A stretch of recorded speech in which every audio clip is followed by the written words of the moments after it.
देवभूमि में अवैध अतिक्रमण पर सीएम धामी सख्त। अवैध अतिक्रमण पर लगातार कार्रवाई जारी, कई मज़ारों को किया गया ध्वस्त। सीएम धामी ने कहा, अवैध अतिक्रमण नहीं किया जाएगा बर्दाश्त।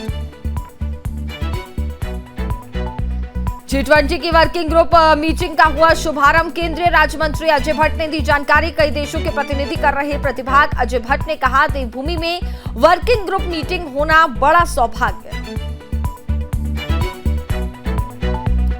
उत्तराखंड में घोषित हुआ 10वीं और 12वीं का रिजल्ट। विद्यालय शिक्षा परिषद ने दी जानकारी। कई छात्र छात्राओं ने उच्च अंक प्राप्त कर देवभूमि का नाम किया रोशन।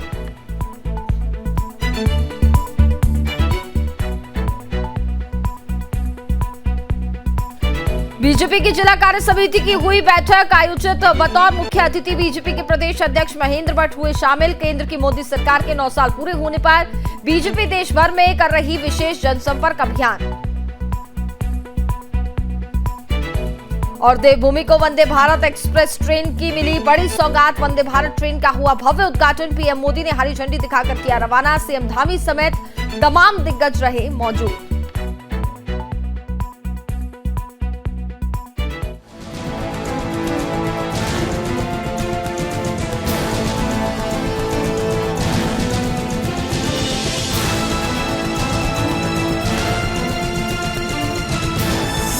आप देख रहे हैं सुदर्शन न्यूज।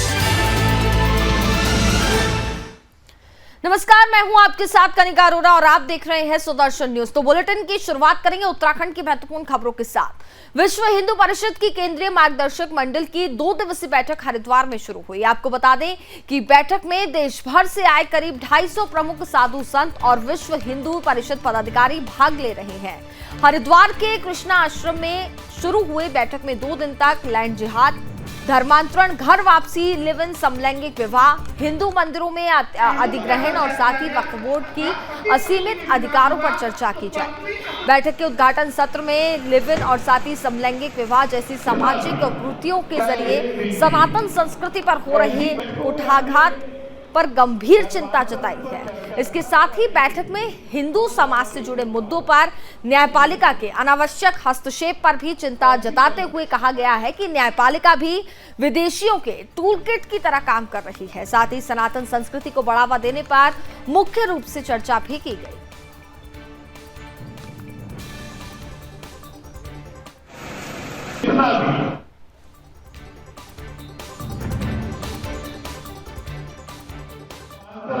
और भारत की ये हिंदू संस्कृति पूरे विश्व को परिवार मानती है। भारत की हिंदू संस्कृति सबके हितों की बात कहती है, सबके अधिकार, सम्मान, स्वाभिमान की चिंता रखती है। आज भारत के सभी शीर्षस्थ शिखरस्थ पूज्य संतों ने इस बात पर विचार किया कि हमारी संस्कृति और संस्कार का संरक्षण हो और जो समलैंगिक विवाह पर जो माननीय उच्चतम न्यायालय विचार कर रहा है, तो हमारे भारत के सभी संत ऐसा कह रहे हैं कि ये विचार भारत में नहीं होना चाहिए, क्योंकि विवाह एक अत्यंत पवित्र संस्था है।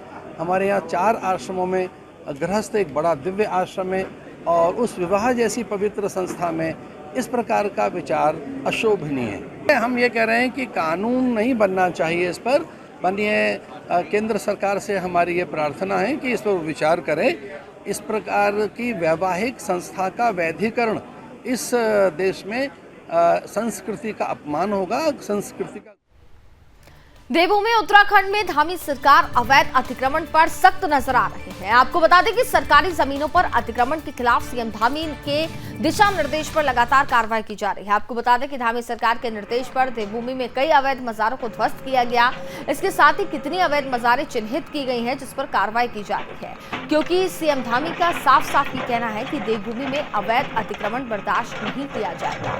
साथ ही सीएम धामी ने कहा कि राज्य में अतिक्रमण के खिलाफ जो कार्रवाई की जा रही है वो लगातार जारी रहेगी। जिन लोगों ने स्वयं ही अतिक्रमण हटा लिया है उनका सीएम धामी ने धन्यवाद भी किया। मुख्यमंत्री धामी का कहना है कि सभी विभागों की जिम्मेदारी दे दी गई है और साथ ही अब कोई विभाग सिर्फ जिला प्रशासन के भरोसे नहीं रहेगा और अतिक्रमण हटाने के लिए राज्य सरकार पूरी तरह से प्रतिबद्ध है।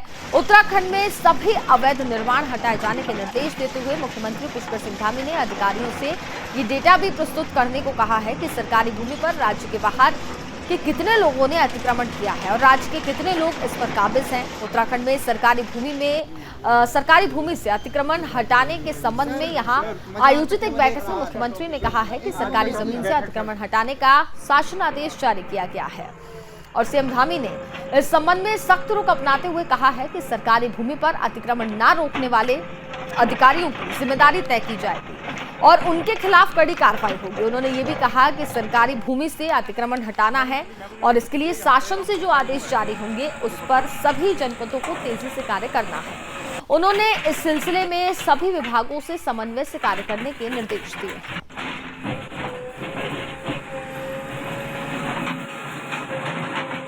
देखिए, वो पहले दिन से हमने कहा है कि अतिक्रमण है, धार्मिक चीज़ों की आड़ में जो भी अतिक्रमण है या अन्य प्रकार का अतिक्रमण है, वन भूमि पर है, किसी अन्य भूमि पर है, उसको हमने शुरू में कहा कि स्वतः ही उसको हटा लें और जिन्होंने हटा लिया है मैं उनका धन्यवाद करता हूं और जहां पर नहीं हटा है उसको प्रशासन विधिवत रूप से और वैधानिक रूप से उसको हटाने का काम करेगा। नरेंद्रनगर में आज G20 की दूसरी anti corruption working group meeting का शुभारंभ किया गया। आपको बता दें कि G20 की एंटी करप्शन वर्किंग ग्रुप से इस 3 दिवसीय आयोजन के दौरान 20 सदस्य देशों, 10 आमंत्रित देशों और 9 अंतर्राष्ट्रीय संगठनों के 90 से अधिक प्रतिनिधि ACWG की पहली बैठक में चर्चा को आगे बढ़ाएंगे। इस मौके पर केंद्रीय रक्षा राज्य मंत्री अजय भट्ट ने कहा है कि देवभूमि उत्तराखंड में दूसरी एंटी करप्शन वर्किंग ग्रुप की बैठक का आयोजन होना सौभाग्य का विषय है। इस बैठक में वैश्विक स्तर पर भ्रष्टाचार नियंत्रण के प्रयासों पर विचार विमर्श और मंथन किया जाएगा, जो विश्व को भ्रष्टाचार के विरुद्ध लड़ाई में मार्गदर्शन भी करेगा। वैश्विक स्तर पर भ्रष्टाचार की समाप्ति के लिए अंतर्राष्ट्रीय सहयोग और एकजुटता अत्यंत आवश्यक है। जो भ्रष्टाचार के विरुद्ध लड़ाई अकेले नहीं लड़ी जा सकती। भ्रष्टाचार अंतर्राष्ट्रीय समस्या है, इसलिए इसकी समाप्ति के लिए समन्वित प्रयासों की जरूरत है। साथ ही उन्होंने कहा कि भ्रष्टाचार के दुष्प्रभाव की भी व्यापक है, इसलिए भ्रष्टाचार के विरुद्ध लड़ाई में संस्थागत फ्रेमवर्क मजबूत करने की आवश्यकता है। सार्वजनिक क्षेत्र में भ्रष्टाचार समाप्त करने के लिए IT का उपयोग आवश्यक है। आपको बता दें कि साल 2018 में अर्जेंटीना में आयोजित G20 की बैठक में भ्रष्टाचार के खिलाफ लड़ाई के संबंध में प्रधानमंत्री नरेंद्र मोदी की तरफ से 9 बिंदुओं पर चर्चा की गई थी। वर्तमान G20 और भविष्य में आयोजित होने वाली G20 में भी इन बिंदुओं पर चर्चा को आगे बढ़ाया जाएगा।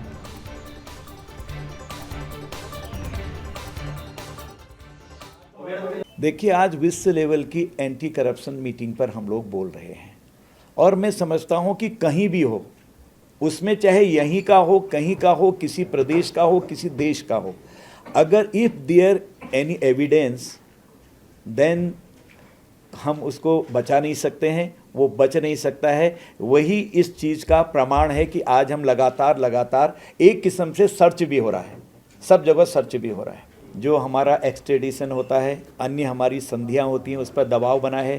कई लोगों की प्रॉपर्टीज़ आपको पता होगा कि फॉरफिट हो चुकी हैं, मुझे बोलना उचित नहीं रहेगा इसमें। और इंटरनेशनल लेवल पर भी इसी तरह से काम हो, ये हमारा उद्देश्य है। एक किस्म से हम इसमें धीरे धीरे सबको जागृत कर रहे हैं विश्व को। उत्तराखंड के विद्यालय शिक्षा परिषद की तरफ से साल 2023 की हाई स्कूल और साथ ही इंटरमीडिएट बोर्ड परीक्षाओं का परीक्षाफल घोषित किया गया। परिषद की सचिव डॉक्टर नीता तिवारी ने जानकारी देते हुए बताया कि इस साल 6 मार्च से 16 अप्रैल तक बोर्ड की परीक्षाएं संपन्न हुई थी, जिसके बाद उत्तर पुस्तिकाओं का मूल्यांकन किया गया, जिसके बाद 25 मई को सुबह 11 बजे बोर्ड सभागार में परीक्षा फल की घोषणा की गई। अब विद्यार्थी परिषद की वेबसाइट पर जाकर भी अपना परीक्षा फल देख सकेंगे। उन्होंने बताया कि इस वर्ष हाई स्कूल में 1,32,000 और इंटरमीडिएट में 1,27,000 परीक्षार्थियों परीक्षा में शामिल हुए थे। इस साल प्रदेश में आपको बता दें कि प्रदेश भर से 2,59,439 विद्यार्थी ने बोर्ड परीक्षा दी थी। आज माध्यमिक शिक्षा निदेशक सीमा जौनसारी बोर्ड सभागार में परीक्षा फल जारी किया गया। हरिद्वार के सरस्वती विद्या मंदिर मायापुर के छात्र ने उत्तराखंड बोर्ड की इंटरमीडिएट की परीक्षा में हरिद्वार जिला टॉप किया है। प्रदेश के पहले 5 टॉपर में भी उन्होंने अपना स्थान प्राप्त किया है। आपको बता दें कि साहिल ने 95.2% अंक हासिल किए हैं, जो कि देवभूमि के लिए गर्व की बात है। देवभूमि उत्तराखंड को प्रधानमंत्री नरेंद्र मोदी की तरफ से बड़ी सौगात मिली है। आपको बता दें कि प्रधानमंत्री नरेंद्र मोदी ने देहरादून से दिल्ली के लिए पहली वंदे भारत एक्सप्रेस को वर्चुअल हरी झंडी दिखाकर के रवाना किया। अब लोगों को दिल्ली से देहरादून तक का सफर करना बेहद आसान होगा। वंदे भारत एक्सप्रेस ट्रेन की सौगात मिलने से लोग भी काफी ज्यादा उत्साहित नजर आ रहे हैं। देखिए हमारी एक खास रिपोर्ट।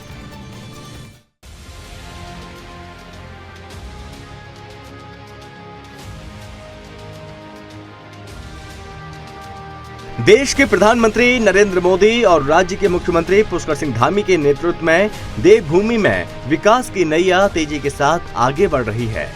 इसी कड़ी में देवभूमि वासियों को आज बड़ी सौगात मिली है। ये सौगात है वंदे भारत एक्सप्रेस ट्रेन की। बता दें कि पीएम मोदी ने वीडियो कॉन्फ्रेंसिंग के जरिए देहरादून से दिल्ली के लिए पहली वंदे भारत एक्सप्रेस को वर्चुअल हरी झंडी दिखाकर रवाना किया। इस दौरान राज्य के मुखिया पुष्कर सिंह धामी समेत रेल मंत्री अश्विनी वैष्णव समेत तमाम दिग्गज शामिल हुए। बता दें कि वंदे भारत एक्सप्रेस ट्रेन दिल्ली से हरिद्वार, रुड़की, सहारनपुर, मुजफ्फरनगर और मेरठ सिटी स्टेशन पर रुकेगी। इससे दिल्ली से हरिद्वार, मसूरी और ऋषिकेश आने जाने वाले यात्रियों को सुविधा मिलेगी। वंदे भारत के सामान्य परिवारों की पहली पसंद बनती जा रही है। दून से चलने वाली ये ट्रेन देश की 18वीं वंदे भारत ट्रेन होगी। दून से चलने वाली ये ट्रेन देश की 18वीं वंदे भारत ट्रेन होगी। बता दें कि उद्घाटन से पहले DRM मुरादाबाद मंडल अजय नंदन समेत रेलवे के कई अधिकारियों ने देहरादून स्टेशन का निरीक्षण किया और तैयारियों का जायजा लिया था। वहीं सीएम धामी ने कहा कि ये रेलवे का स्वर्णिम युग है। स्वदेश में निर्मित सेमी हाई स्पीड ट्रेन यहाँ से चलने जा रही है और जल्द ही दुर्गम इलाकों में भी ऐसी ट्रेनें चलाई जाएंगी। पहाड़ के लिए ये सब सपना था और जल्द ही ऋषिकेश से कर्णप्रयाग तक ट्रेन चलेगी। दिल्ली और देहरादून के बीच 8 कोच वाली इस ट्रेन का ट्रायल किया गया था, जो सफल रहा। साथ ही पीएम मोदी ने कहा कि पर्वतमाला योजना उत्तराखंड का भविष्य बदलने जा रही है। ट्रेन शुरू होने से राज्य में आने वाले यात्रियों के लिए फायदेमंद होगा। वंदे भारत सामान्य परिवारों की पहली पसंद बनती जा रही है। वहीं उद्घाटन समारोह से पहले केंद्रीय रेल मंत्री अश्विनी वैष्णव और मुख्यमंत्री पुष्कर सिंह धामी ने वंदे भारत एक्सप्रेस ट्रेन में सवार छात्रों से बातचीत की। वहीं ट्रेन को देखने और सेल्फी लेने के लिए भी बड़ी संख्या में लोग रेलवे स्टेशन पहुंचे। ये ट्रेन बुधवार को छोड़कर सप्ताह में 6 दिन सुबह 7 बजे चलेगी।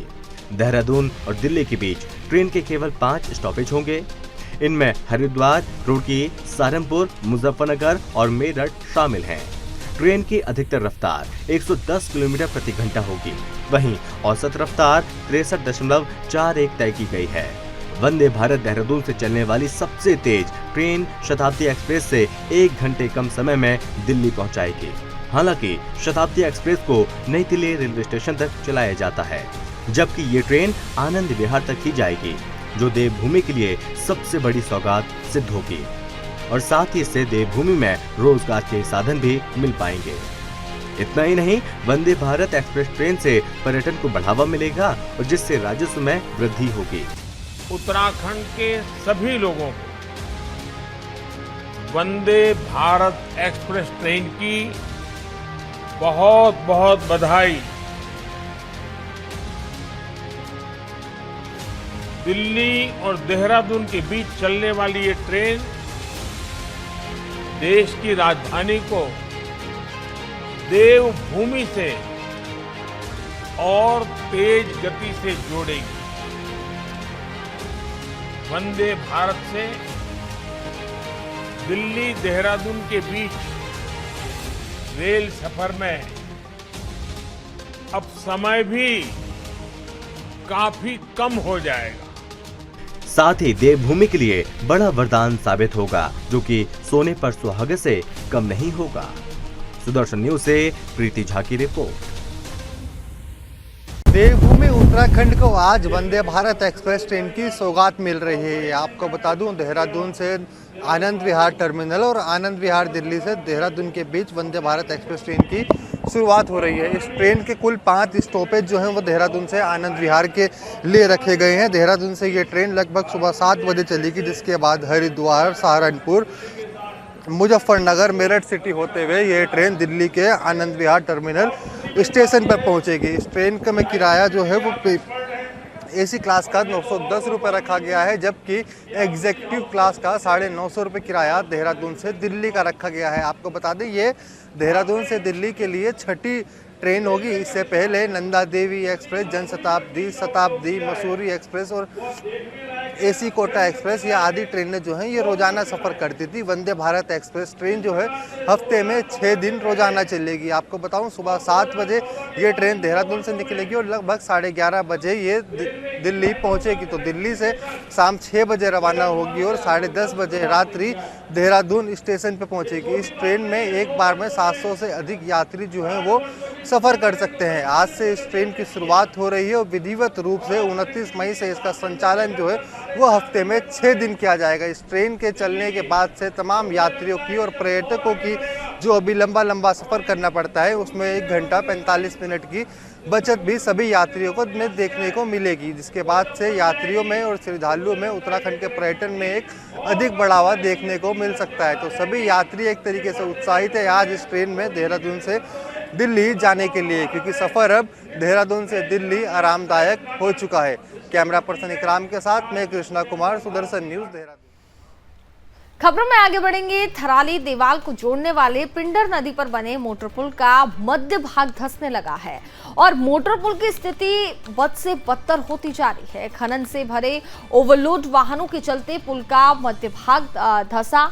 प्रशासन की बड़ी लापरवाही सामने आ रही है। एक साथ पुल पर 4 से 5 बड़े खनन के वाहन आवाजाही करते हैं, जिसके चलते आज पुल की स्थिति बद से बदतर हो चुकी है, जिससे बड़ा हादसा होने का डर बना हुआ है। गुरुवार सुबह स्थानीय व्यापारियों ने मोटर पुल के मध्य भाग से धंसने की सूचना स्थानीय प्रशासन और पुलिस को दी, जिसके बाद उप जिलाधिकारी धराली, लोक निर्माण विभाग धराली और पुलिस ने मौके पर जाकर के सुरक्षा की दृष्टि से मोटर पुल पर बड़े वाहनों की आवाजाही प्रतिबंधित कर दी है। लोक निर्माण विभाग के आला अधिकारियों और साथ ही स्थानीय लोगों के मुताबिक मोटर पुल पर भार क्षमता से अधिक के ओवरलोड खनिज के डंपरों के आवागमन से मोटर पुल जर्जर हालत में पहुंच गया है।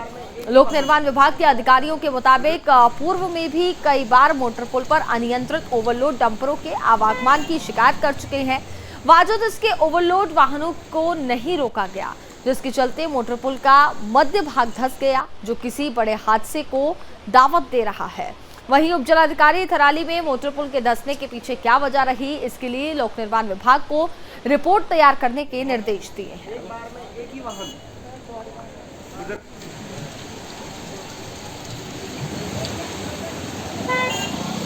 इसमें जो है क्षतिग्रस्त होने का मुख्य कारण तो यही है कि इसमें जो है रात को ओवरलोडिंग हुई है।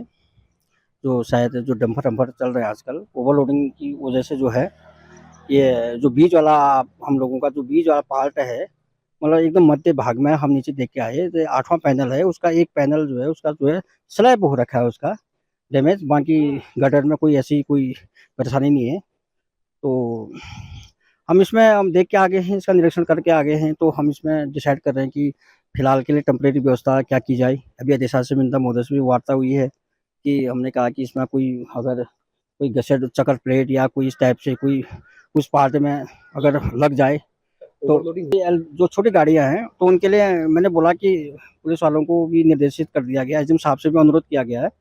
तो बाकी वो लगे हैं, मैंने कहा बड़े जो है अभी कमर्शियल वाहन है। मुझे सूचना मिली थी कि ये पुल जो मुख्य पुल है वो बीच में धंस गया है, तो मैंने मौके पे आके देखा कि ये वास्तव में धंसा हुआ है। तो इसकी हमने संबंधित विभाग को और प्रशासनिक अधिकारियों को, अपने अधिकारियों को सूचना दे दी है और हमने मौके पे इनके पीडब्ल्यूडी के अधिकारियों से वार्ता के बाद जो भारी वाहन है, बड़े वाहन है और जो सवारी भरे हुए वाहन है उनको इसमें हमने प्रतिबंधित कर दिया। जो छोटी गाड़ी जाएगी वो खाली करके जाएगी, यानी सवारियों को जो है ट्रांसमिट करेगी और हमने यहाँ ड्यूटी लगा दी है।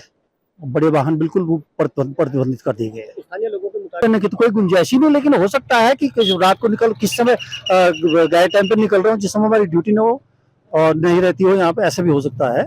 लेकिन 4 वाहनों का तो कोई गुंजाइश ही नहीं इसमें। विभाग द्वारा कोई ऐसा हमारे संज्ञान में कुछ नहीं है कि उन्हें हमें बताया हो कि पुल कमजोर है, ऐसा कोई हमारे संज्ञान में नहीं है। आज ये सुबह ही मेरे संज्ञान में मामला आया है कि बीच का एक पैनल है लगभग 10-12 मीटर का, वो धंसा है। उसमें विजिट भी कर ली गई है, थाना अध्यक्ष भी वहाँ पे गए थे, हमारी रेवेन्यू की टीम भी थी और ये पीडब्ल्यूडी वाले भी थे। तो अभी इनकी एक संयुक्त रिपोर्ट मेरे पास आनी है, लेकिन प्रथम दृष्टया उसमें यही है कि अभी उसको भारी वाहनों का उसमें आवाजाही को जो है सुरक्षा की दृष्टि से बंद करा जाएगा और बाकी फिर उसमें रिपेयर की कार्रवाई करी जाएगी। कारण अगर विभागीय जो कारण रिपोर्ट देंगे उसी के बाद मैं बता पाऊंगा, क्योंकि अभी एक संयुक्त उन्होंने निरीक्षण करा है, तो इसकी जो रिपोर्ट आएगी उसी के बाद पता लग पाएगा कि क्या कारण रहा है। उत्तराखंड के पौड़ी जिले के विकासखंड कलची खाल की जनता को लगभग 4.5 करोड़ रुपए की लागत से बनाए जाने वाले राजकीय महाविद्यालय भवन की सौगात मिलने जा रही है, जिसका उच्च शिक्षा मंत्री डॉक्टर धन सिंह रावत ने शिलान्यास किया। कैबिनेट मंत्री डॉक्टर धन सिंह रावत ने इस दौरान कलची खाल क्षेत्र की जनता का भवन के लिए 30 जमीन निःशुल्क देने पर आभार जताया। उन्होंने कहा कि लगभग 1 साल के भीतर कॉलेज का भवन बनकर के तैयार हो जाएगा, जिससे क्षेत्र की जनता को इसका लाभ सीधा पहुंचेगा। और डॉक्टर धन सिंह रावत ने इस दौरान कहा कि यहां पर भविष्य में खेल मैदान और लड़कियों के लिए हॉस्टल भी बनाया जाएगा। इस अवसर पर पौड़ी विधायक राजकुमार पौरी, बीजेपी जिला अध्यक्ष और विभागीय अधिकारियों साथ ही जनप्रतिनिधियों की भी मौजूदगी रही। इस दौरान ब्लॉक प्रमुख कलजी खाल बिना राणा और साथ ही सहायक अभियंता राजीव गर्ग ने भी क्षेत्र को मिली सौगात पर खुशी जताई है। इसके साथ ही उन्होंने कहा है कि इससे क्षेत्रीय जनता को जहां लाभ मिलेगा तो वहीं पलायन पर भी अंकुश लगेगा। इस दौरान ब्लॉक प्रमुख द्वारी खाल महेंद्र राणा ने भी क्षेत्र के लिए इससे एक सराहनीय कदम बताया है।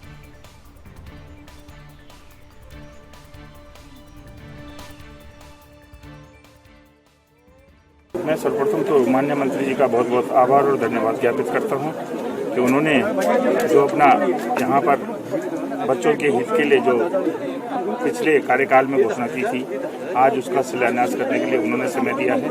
उनका मैं दिल की गहराई से आभार व्यक्त कर रहा हूँ। और इस अवसर पर मैं श्रीमान मुकेश कोहली जी का भी आभार व्यक्त करूँगा कि उन्होंने बहुत प्रयास किया पिछली बार, और इस डिग्री कॉलेज लाने में उनका भी बड़ी भूमिका है। और साथ ही मैं इस क्षेत्र के सभी सम्मानित प्रतिनिधियों का, प्रमुख जी का भी यहाँ बड़ा हाथ रहा इस कार्यक्रम को सफल बनाने में, यहाँ जमीन की व्यवस्था दिलाने में भी। और सभी उपस्थित हम यहाँ पर क्षेत्रीय जनता को बहुत बहुत बधाई देना चाहता हूँ कि उनको बहुत बड़ी सौगात मिली है और इस सौगात को संभालना उनका हाथ में है। देखिए, मैं सबसे पहले तो कलजी खाल के सामान्य जनता का बहुत बहुत धन्यवाद देना चाहता हूँ कि यहाँ के लोगों ने लगभग 30 नाली जमीन डिग्री कॉलेज के लिए निःशुल्क दी है और अब लगभग 4.5 करोड़ की लागत से डिग्री कॉलेज का निर्माण शुरू हो जाएगा। मैं अपने विधायक जी का, यहाँ के सभी जनप्रतिनिधियों का भी आभार व्यक्त करना चाहता हूँ कि उनके प्रयासों से यहाँ पे डिग्री कॉलेज खुल गया है और लगभग 50 बच्चों ने एडमिशन भी ले लिया है। 1 वर्ष में डिग्री कॉलेज बनकर तैयार हो जाएगा और मैं कह सकता हूँ कि अब कलजी खाल के गरीब बच्चे अब कलजी खाल के डिग्री कॉलेज में पढ़ाई करेंगे। यहाँ पे हम भविष्य में एक हॉस्टल भी बनाएंगे लड़कियों के लिए, खेल का मैदान भी बनाएंगे, पुस्तक और फर्नीचर भी पूरा जो है बच्चों को यहाँ पे देंगे। यहाँ पे दूर दराज की लड़कियाँ आती हैं और उन लड़कियों के लिए हम एक हॉस्टल भी बनाएंगे। जैसे डिग्री कॉलेज बनके तैयार हो जाएगा फिर यहाँ पे एक छात्राओं के लिए छात्रावास भी बनाएंगे। उत्तराखंड के हरिद्वार में उस समय हड़कंप मच गया जब हरिद्वार के ज्वालापुर क्षेत्र में गोदाम में आग लगने से अफरा तफरी मच गई। ज्वालापुर थाने के पास एक कंबल के गोदाम में अचानक से आग लग गई। आग इतनी भीषण थी कि उसकी लपटें दूर तक दिखाई थी। आग लगते ही मौके पर मौजूद लोग आग बुझाने में जुट गए। साथ ही फायर ब्रिगेड को भी इसकी जानकारी दी गई। जानकारी मिलते ही मौके पर पहुंची फायर ब्रिगेड की 3 गाड़ियों ने करीब 1.5 घंटे की मशक्कत के बाद आग पर काबू पाया। कंबल के गोदाम में लगी आग से लाखों रुपए का सामान जलकर के राख हो गया। फिलहाल पुलिस ने मामले को दर्ज कर लिया है। वहीं आग किन कारण की वजह से लगी थी, इसका सही कारण फिलहाल पता लगाने की कोशिश की जा रही है। फिलहाल मामले में आगे की जांच जारी है।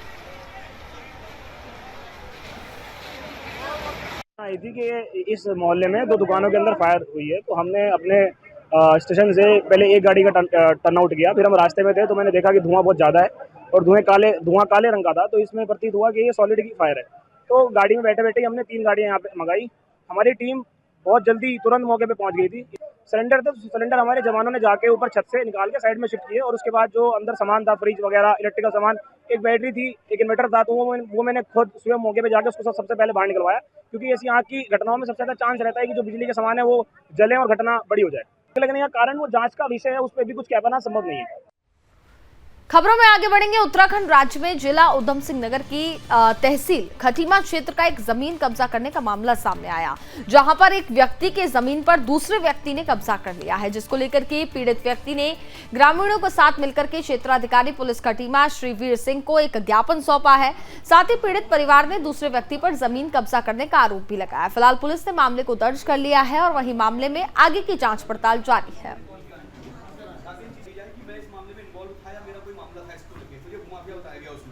ठीक है, मैं आया, मैंने वही पूरी बात बताई, मैं इनके संग गलत हो रहा था। यहाँ मैंने इनकी हेल्प करी, वहाँ कुछ लोग क्या है, कुछ सफ़ेद पोस्ट पीछे लगे हुए हैं जिनकी दलाली बंद हो चुकी है। क्योंकि एक ये रूटीन बना लिया है, जिन लोगों की दलालियाँ बंद हो गई हैं, जिन लोगों को मैंने मतलब यहाँ जो संरक्षण करते थे, भूमाफिया को, दलालों को, मर्डर करना। हाँ क्यों सर, अब कल एक कोई मामला हो रहा है जनजाति से। नहीं, हमारे पास अगर कोई ऐसी कंप्लेंट लेके आता है तो हम उन पर बिल्कुल कड़ी कार्रवाई कर रहे हैं और फ्यूचर में हम ऐसा होने नहीं देंगे कि जो कोई किसी की ज़मीन पे अवैध कब्जा कर देगा या किसी को ज़मीन से बेदखल कर देगा। तो इस टाइप के अगर कोई मैटर हमारे संज्ञान में आता है या हमारे पास कोई शिकायत आती है तो बिल्कुल हम उस पर कड़ी कार्रवाई करेंगे।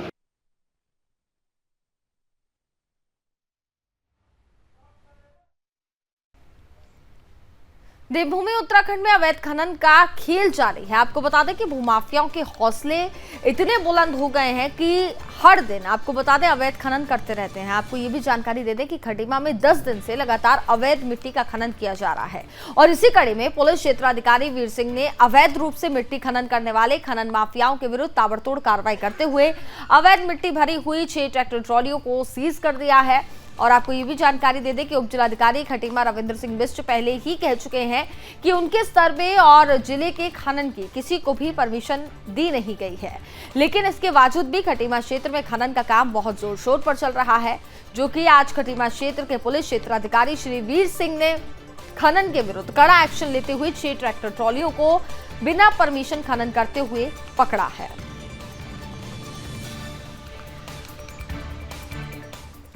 और इसी के साथ फिलहाल इस बुलेटिन में बस इतना ही। आप देखते रहिए सुदर्शन न्यूज। जय हिंद। आप देख रहे हैं सुदर्शन न्यूज।